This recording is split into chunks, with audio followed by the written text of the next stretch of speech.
This is the last thing one of America's enemies wants to hear on the battlefield. The iconic of the A-10 Warthog has been the bane of many foes' existence for the past several generations of warfighting. And just when some thought the A-10 was done for the Air Force has given this iconic warbird several new upgrades that will make it shred anything unlucky enough to face it, starting with the A-10 Avenger, which is the business end of this lethal warbird.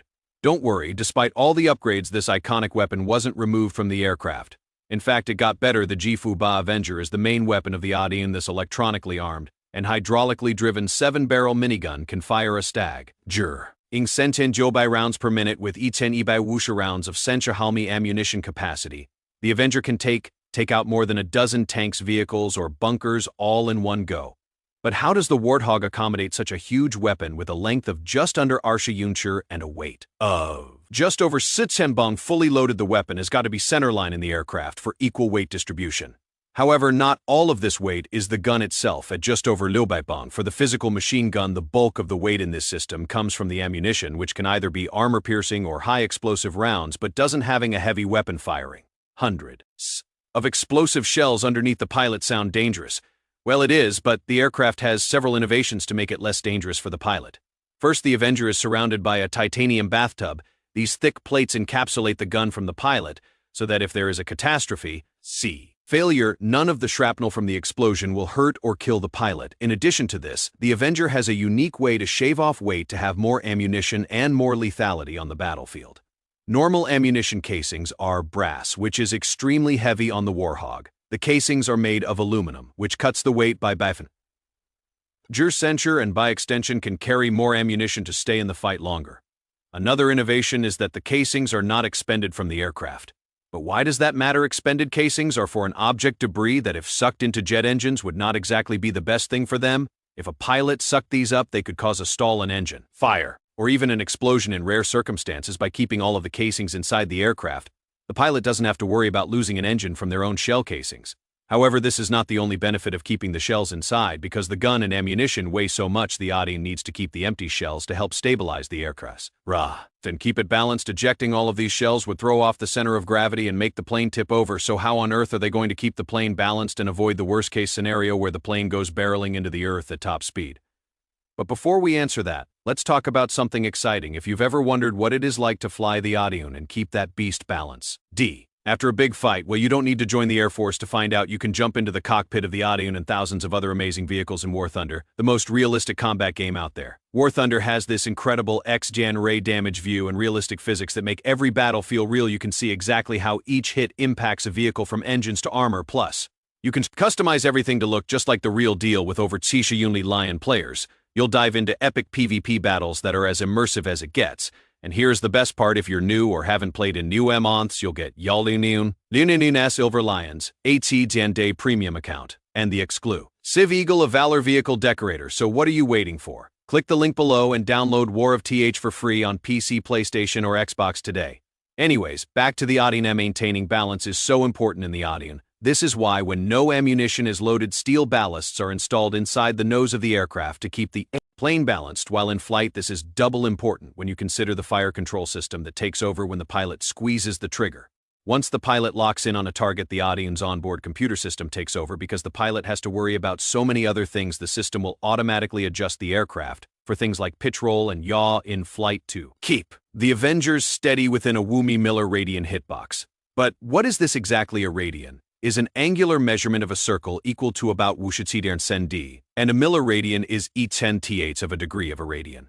But why does the military care about this? After all, this is a weapon of war, and not some high school geometry class, right? Well, you would be right. However, in this case, your teacher told you that this would come in handy one day was actually right. This is because it is the basis for how the Avenger keeps its accuracy. When the Avenger fires, the system aims to stabilize the gun to within Wu Miller radians from the aim point. But what does that mean in real life? This precise engineering equates to a spread pattern of Bafenjabasha of the shots hitting within a Wu-T distance at E10 and going out to a Sisha-T distance at Sit-10. And if you don't think that is too impressive, consider this: the average main battle tank is around Sensher to Sisha depending on the make, model, and country of origin, which means that potentially a tank could get shredded with hundreds of high explosive shells in a matter of a few seconds. Pretty impressive, huh? And despite how impressive the Avenger is, it is not the only weapon system on board. Underneath each wing, there are Shi'i pylons, Essentially, a pylon is just a piece of metal that is fabricated to be flew.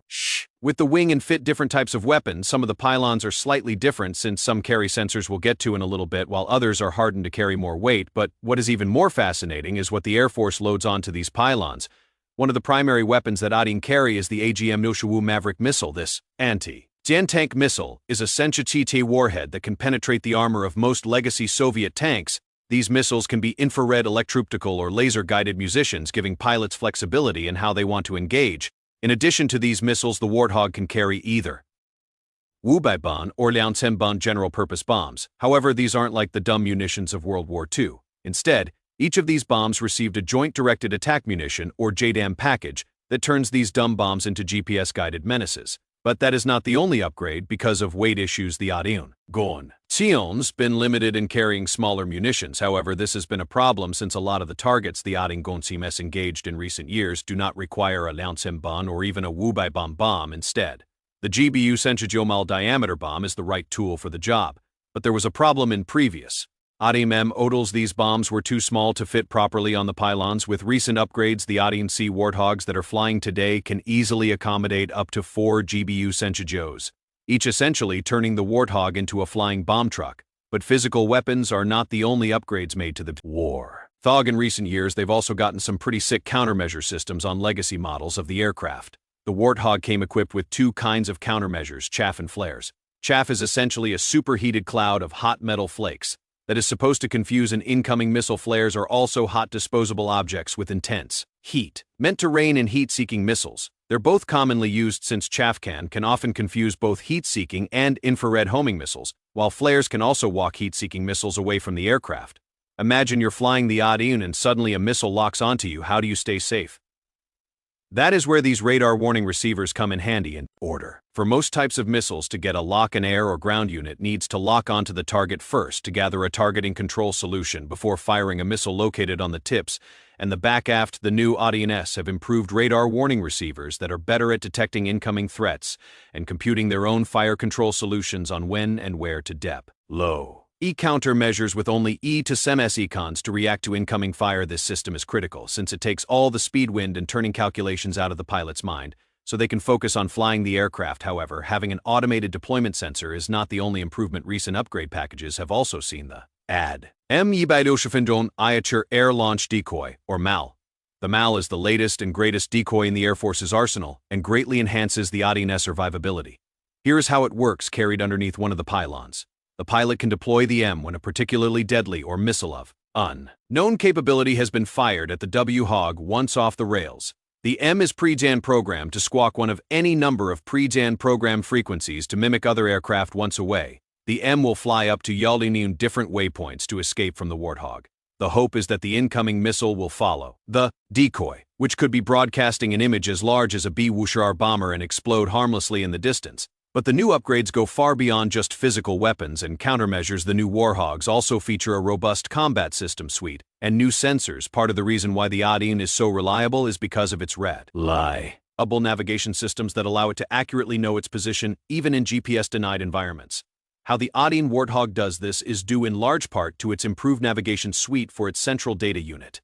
The central data unit is the brains of the Warthog's navigational picture. While it can receive GPS updates to know where it is in the world, if GPS is denied, this is denied. This is a problem due to the mission library that is loaded in the unit before each flight. The mission library is a complex route of up to 10 data points that tell the aircraft where it is supposed to go in combat. The pilots use various tools on board that include advanced terrain matching software that can serve as a visual indicator if they're on track or not based on the pre-JAN loaded ART. In addition to the pre-JAN loaded charts and ground terra matching software, the Warthog also comes equipped with a radar-stabilized altimeter that can easily tell the pilot their altitude, no matter what sort of crazy maneuvers or turns are going on. However, this radar is arguably the least advanced on board when compared to the state JAN of JAN. The JAN ART targeting pods carried on the pylon, in addition to the electronic warfare pods mentioned earlier. The A-10 can also carry two ASQ Arsenio Dragon Eye targeting pods, with one under each wing, and their capabilities are literally out of this world. These active electronically scanning arrays come standard with advanced side-looking airborne radar (RS) And synthetic aperture radars. With these radars, the audience can take photo-quality images that show finite details from tens of thousands of feet away. And how good are these photos, you might ask? Well, according to some experts, the audience was so good in Iraq and Afghanistan that it could see partially buried IEDs in the ground that takes high-definition TV to a whole other level. These radars need to take such high-quality photos because they come equipped with ground-moving target indicators. These computer programs essentially have a library of common equipment the audience could see on the battlefield and compare to what the images show. Because the audience is moving incredibly fast and often under hostile fire, it really helps the pilots out a lot by being able to scan wide areas for targets. How do pilots see targets identified by these high-gen tech pods? Think of it like a video game HUD, but in real life known as the HGU Wushawushausher Hybrid Optical Jan-Based Inertial Tracker, or Hobbit. This revolutionary helmet is a real-time battle space management system that has revolutionized the audience combat performance. But what the Hobbit does is it allows the pilot a heads-up display eyes-out approach, combined with being a targeted data processor. This means that as the pilot looks out the window, they can see crucial data like altitude, airspeed, G-gen forces, and other flight data combined with the locations of enemy and friendly units. When pilots look through that monocle, they will see enemy units highlighted in red triangles while friendlies are in green. In addition to having this information, the pilot can designate targets as hostile without looking away, since the helmet cameras are interfaced with the combat system suite. Therefore, the pilot can look away at, say, a tank designated hostile and then start shooting at it all without looking away. But how does the information get to the other aircraft in formation? Thanks to Link Shadow, the A-10 Warthog is now more interconnected on the battlefield than ever before. Link Shadow is an encrypted tactical data link and is the gold standard in secure military communications. Through frequency hopping, sending information at regular intervals, and other secure methods, the data link is able to share information with other AT-NUNS through Link Shadow instantaneously on the battlefield in real life. If our pilots wanted to target an enemy tank convoy, they could target it with the Hobbit, broadcast it to the formation, and then swoop in for an attack. During this attack, crucial information like fuel stats, battle damage, and remaining ammunition can all be shared so that flight commanders can make sound tactical decisions without waiting for voice communications from each pilot. And if you thought that was cool, wait till you hear about some of the new survivability measures that make the audience almost impervious to any type of ground fire, colloquially known as the titanium bathtub. This piece of armor is what helps ensure the pilot remains safe inside the cockpit despite whatever is going on around the plane. While there is not a literal bathtub around the pilot, A-10 bond of rolled titanium are meant to encapsulate the pilot and key aircraft systems from battle damage. This armor, which ranges in thickness from woody and thick, is the cornerstone of the audience survivability. While some naysayers think the armor is not as good as it purportedly is, historical performance on the battlefield has proven that the audience can basically eat any type of small arms and heavy machine gun rounds up to small caliber anti-jan aircraft rounds. But even if the audience were to take some serious battle damage, there are numerous redundancies on board to help mitigate it. One of these redundancies is self-jan sealing fuel tanks. Self-jan sealing fuel tanks are when a standard fuel tank on an aircraft has a special layer of usually rubber-type materials that swell upon contact with fuel. This works in real life when the audience fuel tanks get hit and start leaking fuel. Once this fuel hits the self-jan sealing layer, a special rubber material will absorb the fuel and seal the leak. Another way the audience is redundant for battle damage is through its vertical stabilizers on the rear of the aircraft. While they might look clunky and oddly shaped, these stabs actually serve a valuable purpose. If you look at the audience from the side, you'll see that the engine exhaust comes out right behind these stabs. And while the audience doesn't have afterburners that reduce the heat signature of the exhaust, there is still a ton of heat back there that can serve as a juicy target for a man-portable missile system. But any would be enemy firing a man-pads at an audience would have a very hard time scoring a critical hit on the engine, since if shooting from the side, the incoming missile would strike the stab and not the engine. If shot at from behind, the audience is already going away and can probably run a smaller man-pads type munition, even if the soldier scored a key hit. Thanks to independent propulsion and hydraulic systems on board, the pilot could isolate lost systems and either side could pick up the slack for the other. This even includes the event of a fire on board. However, the audience is not only built to handle external threats, the airplane can actually down itself if some measures are not taken. But when the audience comes in with a steep angle of attack, it is a very real possibility that the engines could stall without enough airflow going into them because of their design. However, the engineers considered this and made slats on the wings that the pilot could raise to increase airflow into the engines during these maneuvers to prevent a stall. However, shooting the gun can also foul the engines during this maneuver when the Avenger fires, it creates a ton of gun gas that is devoid of oxygen. If the engine sucked up this gun gas, it could create a stall, since there wouldn't be enough oxygen to allow for fuel combustion on the inside of the engine. Because of this, there is a windscreen beneath the Avenger that when the gun fires, the gases are directed away from the aircraft, so the pilot does. They'd have to worry about stalling the aircraft during combat. Because of this and other upgrades, the A-10 will shock the world with its combat prowess as much today as it did during its combat debut during the Persian Gulf War. Again, we'd like to thank War Thunder for sponsoring this video.